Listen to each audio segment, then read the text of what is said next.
자, 그리고 이 부분도 한번 읽어봐 주시겠습니까?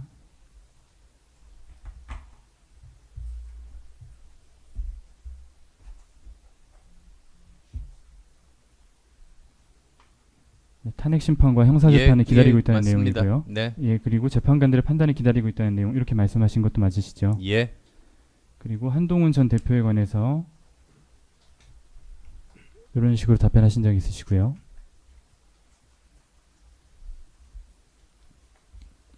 예. 예, 다음 헌법재판관 임명과 관련해서는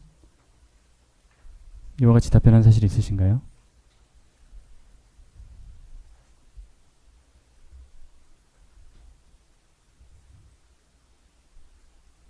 예, 그렇습니다. 예. 자, 이어서 그 2022년 대선 관련해서 단일화 관련 답변 관련입니다. 무한 책임을 느끼고 있다는 답변이고요. 예. 그 아래 이와 같이 답변한 사실이 있으신가요?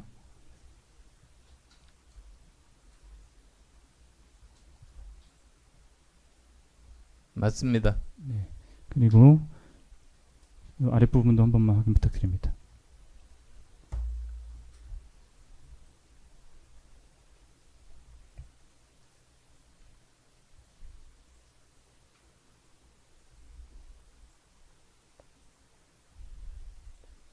예.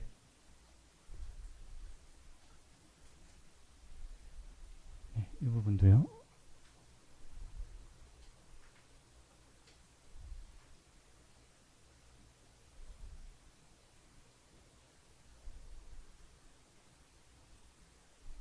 예. 다음으로 증거 817번 기록 11,704쪽 2025년 4월 26일자 데일리안 한동훈 왜 계엄해제 참여 안 했나 안철수 차고 있었다 기사를 제시하겠습니다.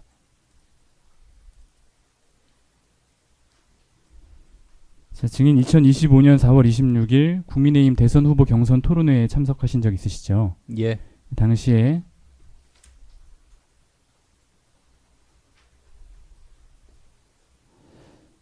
한동훈 후보의 질문 중 증인께서 그날 문자만 4개를 받았다. 최종적으로 받은 문자는 당시 추경호 원내대표가 당사로 오라는 문자였다라고 답변한 사실이 있으시죠? 예. 근데 사실 누가 당사로 오라고 하는 그런 것은 없었습니다. 보통 의원총회를 할 때 이것이 당대표가 소집한 것인지 원내대표가 소집한 것인지 거기 명시되어 있지 않습니다. 그래서 사실 저 정확하지 않은 답변입니다. 그냥 의원총회를 위해서 당사로 오라 이런 식으로 문자를 받았습니다. 아마 네. 확인해 보시면 아실 겁니다. 예. 이어서 또 답변으로 당사에 가보니 여기에 있으면 안 되겠다 싶어서 국회로 갔다. 경찰들이 막고 있어서 그들을 피해 멀리서 담을 넘어서 국회로 들어갔다라고 답변한 적 있으시죠? 예, 그렇습니다. 예. 2번에 걸쳐서 그랬습니다. 네. 그리고 이어서 여기서 둘은 당대표와 원내대표를 지칭하는 말이고요. 둘이 소통이 되는 줄 알았다라고 답변한 사실이 있으시죠? 아이, 그건 당연하죠. 예. 네, 이어서 추가 증거 64번, 추가 기록 6495쪽, 2025년 4월 26일 KBS 국민의힘 김문수, 안철수, 한동훈, 홍준표 4자 토론 영상을 재생하겠습니다.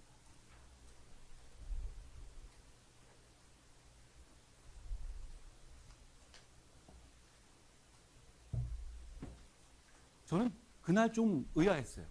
왜냐하면 안 의원님 같이 정의감과 국가관이 투철하신 분이 왜 본회의장의 계엄 해제 의결에 참여하지 않으셨죠? 제가 계속 본회의장으로 와달라고 문자 메시지를 계속 단톡방에 올렸잖아요. 그날 문자를 4개를 받았습니다. 그래서 최종적으로 받은 문자가 바로 추경호 원내대표가 당사로 오라는 그런 걸 받았습니다. 근데 당대표로서 거기 제가 가보니까, 드리지 않았나요? 예, 받았습니다. 예. 근데 거기 가보니까 여기 있으면 안 되겠다는 생각이 들어서 국회로 갔습니다. 그런데 경찰이 막고 있어서 저는 경찰들을 피해서 멀리 담을 넘어서 국회로 들어갔습니다. 근데 계엄 해제에는 왜 참여하지 않으셨죠? 그때 시간을 놓쳤습니다.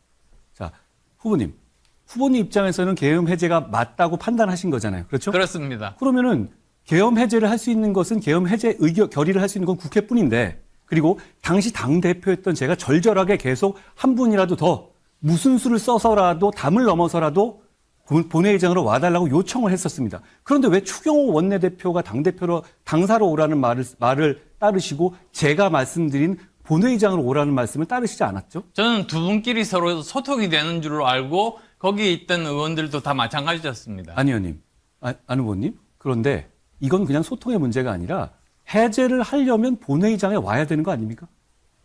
그래서 본회의장으로 갔죠. 그런데 다 끝나고 오시면 뭐 합니까? 오셔도 저한테 좀 힘을 실어줬으면 어땠을까? 저는 그런 생각을 했고요. 또 하나는 1차 탄핵 가결에 찬성하셨지 않습니까? 예. 거기에 보면 탄핵안 내용에 이런 내용이 있었습니다. 북중러에 대해서 우리 정부가 외교를 잘못했다. 저는 그 부분을 절대 받아들일 수가 없었어요. 예, 시간 관계상 여기까지만 좀 재생하고 예. 질문 드리겠습니다. 자, 증인께서 토론회 당시 이와 같이 답변하셨고 그대로 영상으로 기록된 게 맞습니까? 네. 예, 알겠습니다. 자, 신문사항 1번부터 진행하겠습니다. 자, 증인 2024년 4월 10일 제22대 국회의원 선거에서 국민의힘 소속으로 성남시 분당구 갑에 출마하여 당선된 4선 국회의원이시죠. 네. 통상 4선 이상 국회의원을 중진 의원으로 분류하고 별도로 중진 의원 간 모임을 갖고 있는 것이 맞습니까? 거의 하고 있지 못합니다. 거의 하고 있지 못하다는 말씀은 사실상 운영이 안 된다는 안 말씀이시죠? 되고 있습니다. 예. 그 언제부터 안 됐다는 말씀이시죠? 그건 장동혁 대표 체제 이후로 한 번도 그런 일이 없었고 그 전에도 그렇게 자주 있지는 않았습니다. 가끔 있기는 했습니다. 네, 그러면 2024년 12월 3일 비상계엄 전후로는 좀 있었나요? 없었습니다. 예. 자, 증인 2022년 3월 9일 치러진 제20대 대통령 선거에서 국민의당 후보로 출마하려다가 국민의힘 윤석열 후보와 단일화에 합의하면서 선거에 출마하지 않았고 결국 국민의힘 윤석열 후보가 대통령으로 당선됐지요. 답변. 네. 제20대 대선 직후 증인은 제20대 대통령직 인수위원회 위원장에 임명되셨죠. 네. 2022년 4월경에는 증인이 소속되어 있던 국민의당과 국민의힘이 합당하게 되었죠. 예. 윤석열 대통령의 임기는 2022년 5월 10일부터 개시되었는데 증인은 당시에는 여당인 국민의힘 소속 3선 국회의원이었던 것이죠. 네. 증인 2022년 5월 10일 꼭 그렇진 않았습니다. 예. 처음에는 원외에 있다가 이제 그 윤석열 대통령이 취임을 한 다음에 6월 초에 지방선거와 국회의원 재보궐선거가 같이 열리고 그때 당선돼서 들어갔습니다. 그러니까 대통령 취임 이후에 제가 그 삼선 국회의원으로 취임한 겁니다. 예, 알겠습니다. 자, 증인 2022년 5월 10일 이후에 이제 여당 국민의힘 소속 의원이었는데 윤석열 대통령과 휴대폰 등을 통해서 직접 연락을 주고받기도 하셨나요? 그러지는 않았습니다. 한 두 번 정도로 기억합니다만 텔레그램을 통해서 문자를 받는 정도지 직접 이렇게 음성으로 서로 통화를 한 기억은 없습니다. 예, 증인 국민의당과 국민의힘이 합당하는 과정에서 윤석열 당선인과 저녁 회동을 하기도 했죠. 잘 기억나지는 않습니다. 그 기사를 보니 저녁 회동을 한 것으로 나와 있어 드린 질문입니다. 예. 혹시 텔레그램으로도 연락을 주고 받으셨으니까 알고 계실 것 같은데 윤석열 대통령의 개인 휴대폰 번호는 알고 계신가요? 네, 알고 있죠. 예. 2024년 11월경에 윤석열 대통령이 개인 휴대폰 번호를 변경한 것으로 확인이 되는데 그 변경된 번호도 알고 계신가요? 변경된 번호는 알지 못합니다. 그 윤석열 대통령의 임기 개시 이후에 여당인 국민의힘에서는 윤석열 대통령과 직접 소통하는 국회의원이 누가 있었나요? 그냥 짐작할 따름입니다. 짐작 내용은 어떻게 되시죠?